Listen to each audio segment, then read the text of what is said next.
कि रेडियो की जो दुनिया है वो अब लगता है जैसे कोई अखबार का दफ्तर होता है। बस कुछ भी हो जाए, घर दमाद ना बने, क्योंकि घर दा पीर चुल दा वटा। और फिर करार हम स्टार्ट किया, और बीच में मैंने चुपके चुपके भी शूट किया, और फिर करार कंप्लीट करवाया, और फिर चुपके चुपके कंप्लीट करवाया। आरजेस जो है वो आरजे की बजाय कुछ और कर रहे हैं, और जो I am still wanting to do radio. मैं डायरेक्ट करना चाहता हूँ। अब मैं जानता था कि वो वेंटिलेटर पे हैं कुछ दिनों से। हर रेडियो स्टेशन पे अलग अलग पाबंदियां लगी हुई हैं, ठीक है, फजूल किस्म की, इलॉजिकल। इस तरह के जितने भी हिट शोज रहे हैं टेलीविजन के, उसके अंदर कहीं ना कहीं मैं आपको नजर आ जाता हूँ, और मेरी उधर जगह बन जाती है।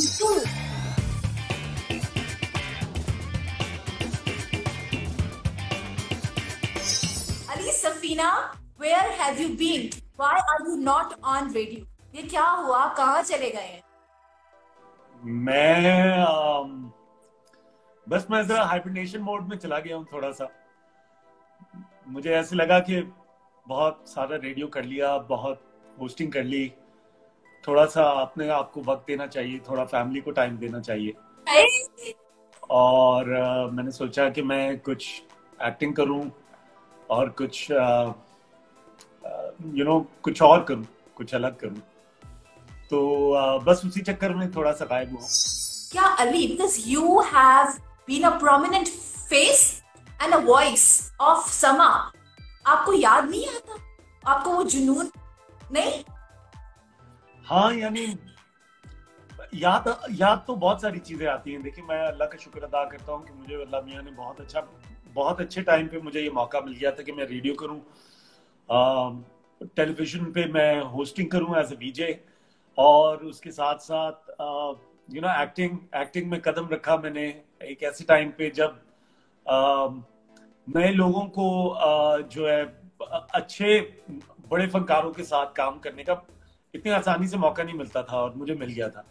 तो मिस तो मैं करता हूँ रेडियो को ऑब्वियसली, लेकिन मेरा ख्याल है कि रेडियो की जो दुनिया है वो अब बड़ा उदासी से मैं कहता हूँ कि वो थोड़ी सी, मुझे ऐसे लगता है जैसे कोई अखबार का दफ्तर होता है, कोई हुकूमती अखबार का दफ्तर जिस तरह होता है ना, कि बस स्लो काम चल रहा है, किसी का मूड है तो वो कर लेगा, सिवाय आरजे के कोई भी एक्साइटेड नहीं होता। तो वो अनफॉर्चुनेटली हमारे पाकिस्तान में पूरे रेडियो स्टेशंस का ये माहौल है। तो वो सब चीजें देख के अब मैंने जितनी ग्रोथ 10 साल के अंदर देखी थी एज अ आरजे, वो मुझे आगे मुझे ऐसे लगा कि रेडियो जो है ना वो उस तरह नहीं परफॉर्म करना चाह रहा, और बहुत सारे लोग जो है उसको सिर्फ एज ए टाइम पास लेते हैं, तो मुझसे वो नहीं बर्दाश्त हो रहा था। तो जिसकी वजह से फिर मैंने सोचा, मैंने कहा यार ठीक है, आई गेस शायद मैंने इसमें से जितना जूस निकालना था निकाल लिया है, और अब आगे जब तक लोगों के टेम्परमेंट नहीं चेंज होंगे, जब तक मीडियम जो है उसको तरक्की नहीं होगी, उसमें टेक्नोलॉजी एडवांसमेंट नहीं होगी, तब तक करने का मजा नहीं आएगा। अब आप खुद सोचे ना कि आपकी रेडियो, आप भी एक रेडियो पर्सनालिटी है, मैं भी हूँ, एक हद तक रेडियो मैंने किया, लेकिन आप देखें कि हमारा जो एक रेडियो का कहते हैं ना कि म्यूजिक है, मिसाल के तौर पे हमारे ऊपर कितनी पाबंदी है। हर रेडियो स्टेशन पे अलग अलग पाबंदियां लगी हुई हैं, ठीक है, फजूल किस्म की, इलॉजिकल। लेकिन अली एक और चीज हो सकती थी ना, यानी आगे इंसान ने बढ़ना होता है, और आई डू अंडरस्टैंड एक फनकार को कैनवस चाहिए होता है, आजादी कि जिगर मैंने ये भी करना है, मैंने ये भी करना है, और जब आपको वो प्लेटफॉर्म मिल जाता है ना तो आप कहते हैं बस यही है। मेरा ख्याल है तो पाकिस्तान में रेडियो बहुत कम ऐसे लड़के या लड़कियां होंगे जो रेडियो से फिल्म पे गए, तो I am one of them. उस टाइम पे समा एफएम पे जब मैं था, तो मैंने उस टाइम की मैनेजमेंट से इजाजत ही इस चीज पे ली थी। जो आखिरी दिन था वो ये था कि मैंने उनसे कहा था, मैंने कहा यार मैं फिल्म में काम करना चाह रहा हूँ, और फिल्म जो है वो मुझे अलाउ नहीं कर रही कि मैं रेडियो करूँ, तो I have to either choose one of the things, तो या तो मैं रेडियो कर सकता हूँ, या मैं फिल्म कर सकता हूँ, या मैं टेलीविजन कर सकता हूँ। क्योंकि आपको पता है कि जितना टाइम रेडियो मांगता है उतना ही टाइम तकरीबन, अगर हकीकतन आप इतनी मेहनत करो तो रेडियो बहुत टाइम मांगता है, और आपको टाइम देना भी चाहिए। आई मीन 3 से ज्यादा आवर्स, 3 घंटे तो सिर्फ आप लाइव होते हैं ना, उससे पहले की प्रेप, हाँ। नेक्स्ट डे का शो बनाने के लिए आपको टाइम देना, वो सब बहुत जरूरी है। तो मैं अलग अलग कश्तियों का सवार नहीं होना चाह रहा था। मैं नहीं चाहता था कि मैं बस पैसा कमाने की दौड़ में लग जाऊं और मैं फजूल की चीजों में लग जाऊं। तो मैंने, जब मेरे पास ये अपॉर्चुनिटी आई कि मैं फिल्म के लिए एक्ट करूं, तो मैंने सब छोड़ दिया और मैंने फिल्म पे फोकस किया। तो उसकी वजह से मेरा बड़ा जबरदस्त एक वहाँ एक अलग आर्क, एक लर्निंग कर्व उसकी निकली। and I'm still wanting to do radio, but it's just that कि whenever I enter a radio building, मुझे बहुत सैड हालात लगते हैं, एंड आई फील कि यार ये तो भाई, ये तो 10 साल पहले भी ये हाल था, आगे होने वाला है। तो इन ऑल ऑनेस्टी मुझे ऐसे लगता है कि ठीक है, पाकिस्तान में म्यूजिक की बात करें, यानी रेडियो तो बात की बात है, पाकिस्तान में अगर हम म्यूजिक इंडस्ट्री की बात करें, because you have been working with MTV, उस जमाने में क्या था एमटीवी और वो क्या चीजें थी, और आप कहाँ हैं, अब वैसे शोज भी नहीं होते। तो ये तो एक अलग डिबेट है, विल टॉक अबाउट इट। लेकिन मुझे लगता है कि एक्टिंग और हफ्ते में may be a weekend show could be done. No, नहीं, आई थिंक एक ही चीज इंसान को करनी चाहिए और टिक के करनी चाहिए।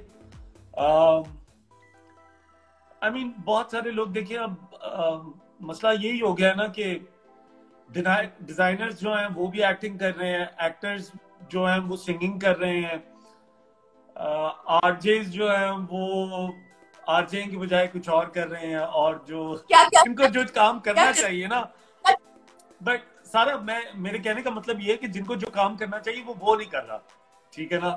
तो मैं उस चीज से कंफ्यूज नहीं होना चाहता था। एक टाइम ऐसा था, मैं एक्टिंग भी कर रहा था, मैं टेलीविजन पे होस्टिंग भी कर रहा था, मैं रेडियो भी कर रहा था। तो I was around 80 hours live in a month, which was a lot of live programming, and I was making a lot of money, and I was catering to everyone's demand and all that, but I sort of realized कि यार I don't need to do all this, मैं इतना सब कुछ क्यों भाग दौड़ में लगा हुआ हूँ। I need to, मुझे सोच समझ के कुछ ढंग से चीजें करनी चाहिए। एंड अल्लाह मियाँ ने मुझे देखिए इतना सारा प्यार दिया है, लोगों के अप्रिसिएशन की सूरत में, जितनी पसीराई चुपके चुपके में मिल रही है तमाम हमारे जितने कुलीग्स हैं। तो आई मीन अल्लाह का शुक्र है। देखिए हर तकरीबन इस तरह के जितने भी हिट शोज रहे हैं टेलीविजन के, उसके अंदर कहीं ना कहीं मैं आपको नजर आ जाता हूँ और मेरी उधर जगह बन जाती है। तो वो एक और इसमें ये कि हम इंटरनेशनली पाकिस्तान को रिप्रेजेंट कर पाते हैं। ऑब्वियसली हमारा ड्रामा का जो मीडियम है वो बहुत एक जबरदस्त मीडियम है। तो हमारे जो लोग इंडिया में हैं, इंडिया में लोग बेतहाशा लोग देख रहे हैं, बांग्लादेश में लोग देख रहे हैं, यूके में देख रहे हैं, यूएस में देख रहे हैं, लोग हमारे इनबॉक्स, लाइक लिटरली मैं सोशल मीडिया से बड़ा ऑफ रहता हूँ। मैं सिर्फ फोकस करता हूँ एक चीज करूँ, लिनियर थोड़ा सा हूँ। अक्सर लोगों को इस चीज पे बड़ा एतराज भी है कि मैं, हालांकि हर चीज पे मेरी होती है नजर, मगर मैं एट वन टाइम एक चीज कर रहा होता हूँ। तो मुझे अच्छा लगा है कि लोगों ने इसको पसंद किया है, और मुझे अलग चीजें करने का शौक है। जो मुझसे कोई एक्सपेक्ट नहीं करता, मैं उस तरह की चीज कर देता हूँ। मिस्कीन जब आपको ऑफर हुआ, तो what was the first reason and what is the reason that you've actually chosen this, यार मैंने ये करना है?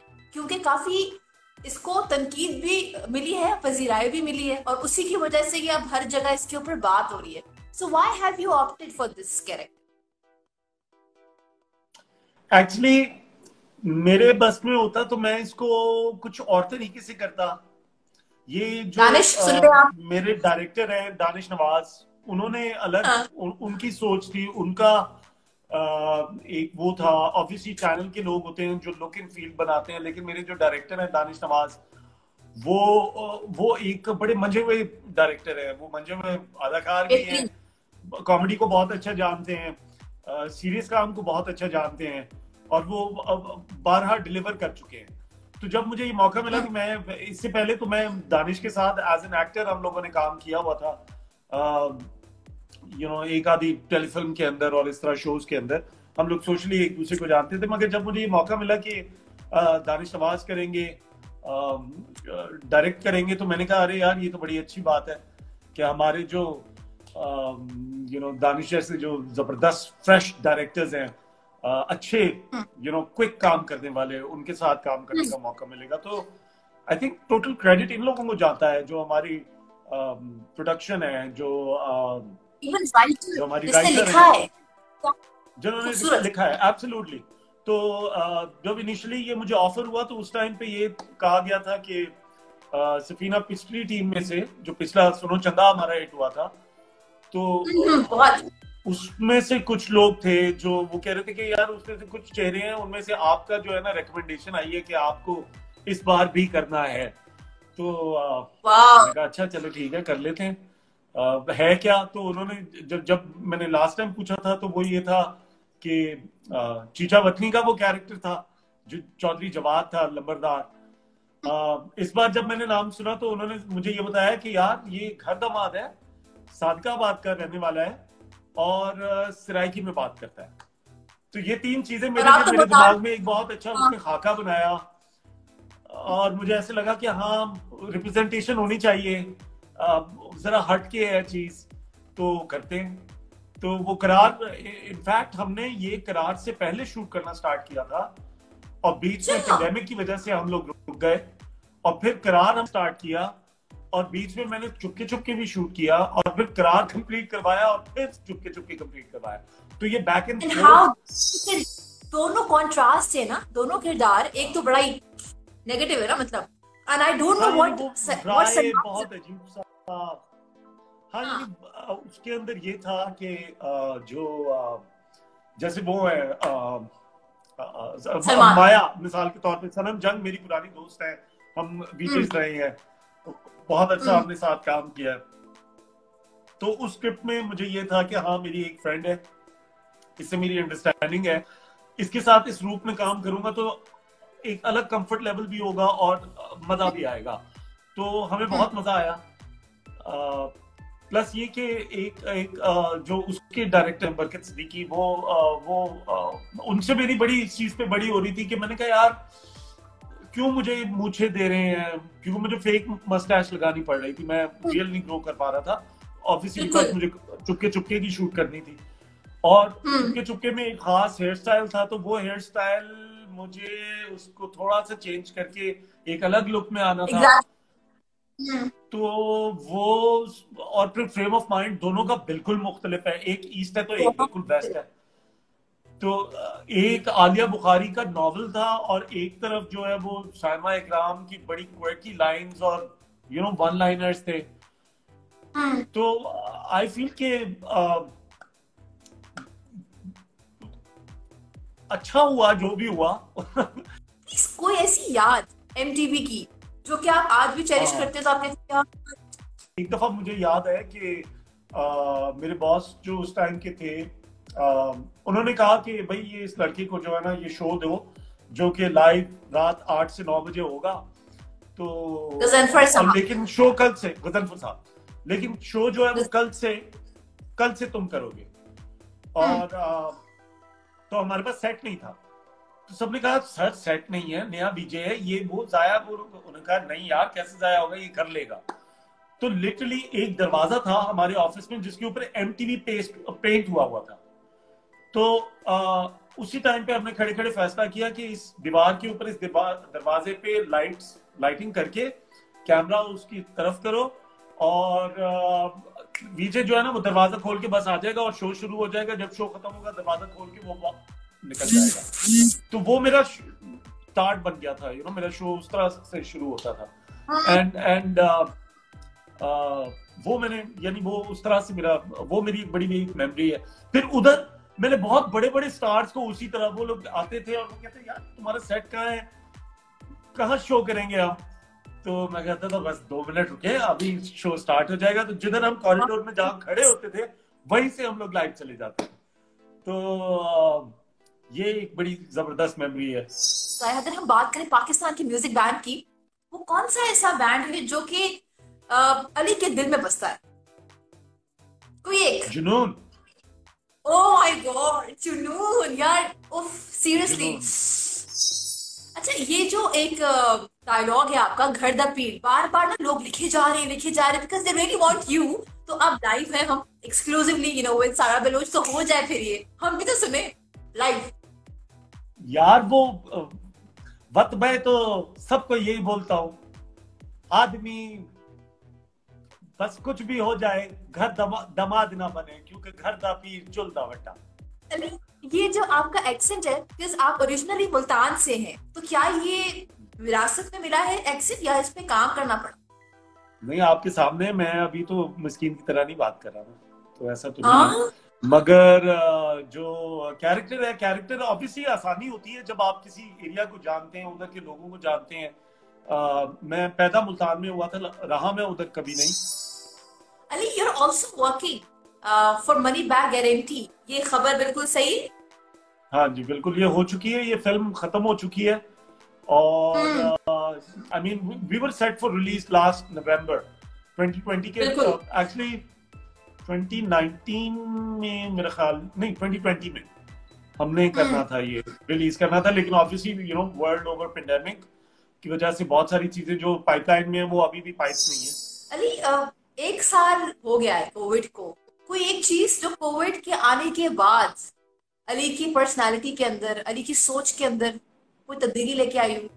हाँ, वो ये आई थिंक मैं ये कह सकता हूँ कि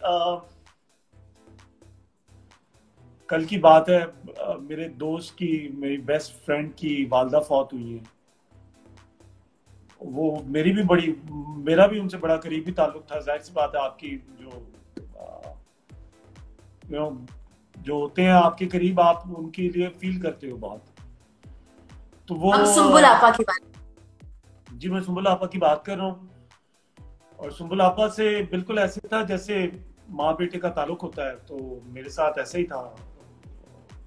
तो अब मैं जानता था कि वो वेंटिलेटर पे हैं कुछ दिनों से, तकरीबन हो गए थे 10 एक दिन हो गए थे उनको, और नहीं रिकवर वो कर पाई। अल्लाह पाक ने उनको अपने पास बुला लिया। तो इस तरह के बहुत सारे और लोग हैं जिनका सोच भी नहीं आप सकते थे कि यार ये लोग चले जाएंगे। तो सुंबुल आपा के साथ वो कौन सी ऐसी चीज है जो आपको कहती है यार क्या खूबसूरत मोमेंट था?